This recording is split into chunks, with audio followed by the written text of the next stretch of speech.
Siksaan di neraka itu juga diancamkan kepada orang yang berbohong dengan mengatasnamakan Nabi Muhammad SAW.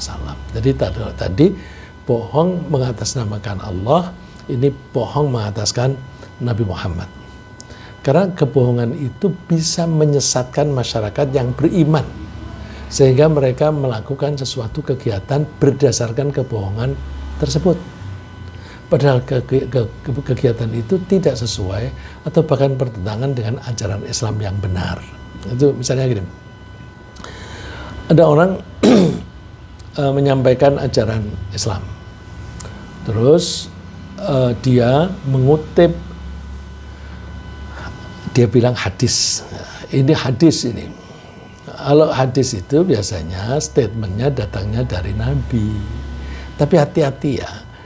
Banyak hadis yang tidak otentik, yang tidak asli dari Nabi. Banyak hadis yang dikatakan hadis itu palsu. Bahkan dulu itu jumlah hadis yang palsu dengan yang benar-benar dari Nabi jauh lebih banyak yang palsu. Ya. Karena begitu maraknya orang suka memproduksi hadis, mengemukakan, wah ini kata Nabi dan sebagainya. Supaya apa? Supaya dipercaya. Jadi dia kalau mengatakan ini kata saya, dia nggak pede. Orang tidak mau nurut. Tapi kalau kata Nabi, orang nurut. Kok bisa begitu? Ya, ini Nabi Muhammad itu istimewa. Ya.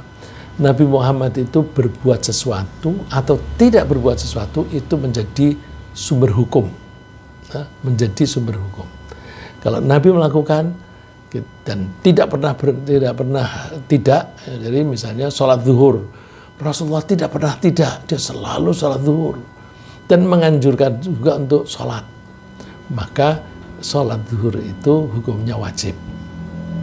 Tapi kalau misalnya ya, Rasulullah itu kadang sholat sebelum zuhur, ya, tapi bukan kadang, dia hampir selalu sholat sebelum zuhur.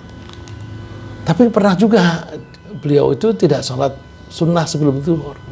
Nah, orang lalu menganggap bahwa oh ini sunnah, karena tidak wajib. Karena apa? Nabi pernah meninggalkannya. Kalau Nabi tidak pernah meninggalkannya berarti itu wajib. Nah, itu menunjukkan bahwa apapun yang dilakukan oleh Rasulullah SAW, apakah dia bicara atau bertindak, itu menjadi sumber hukum yang disebut hukum syara' atau syariat. Ya. Nah, kebohongan mengatasnamakan Nabi Muhammad itu bisa menyesatkan karena bisa juga misalnya Nabi tidak melarang, dia melarang. Karena dia melarang mengutip Nabi, lalu orang tidak berani melakukan itu. Padahal itu perbuatan baik. Atau sebaliknya, Nabi tidak menganjurkan tapi dia menganjurkan dengan mengutip katanya hadis, padahal itu hadis palsu. Ya. Maka hati-hati, Rasulullah mengatakan inna kadziban alayya laisa kakadzibin ala ahadin. Orang yang berbohong mengatasnamakan saya itu tidak sama dengan berbohong mengatasnamakan seorang siapapun selain saya. Faman kadzaba alayya muta'ammidan falyatabawwa maq'adahu minan nar. Siapa yang dengan sengaja berbohong mengatasnamakan saya, maka silahkan dia tinggal di tempat tinggalnya di neraka. Nah, ini membuat saya hati-hati. Saya tidak berani mengutip hadis kecuali hadis itu sahih atau setidaknya hasan. Ya. Dulu karena banyak hadis palsu, maka ada beberapa orang pintar, orang-orang yang alim, orang yang berilmu banyak mencoba memilah-milah, mencari tahu mana yang palsu, mana yang tidak. Nah, itu dengan cara merunut siapa yang menceritakan ini.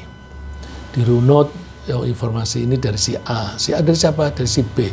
Begitu dia dengar dari si A, dia menemui si A. Dia suka bohong apa enggak? Terus dia sendiri menjaga perilakunya apa enggak? Kalau dia tidak menjaga perilakunya, enggak dipakai. Kalau dia bohong, enggak dipakai.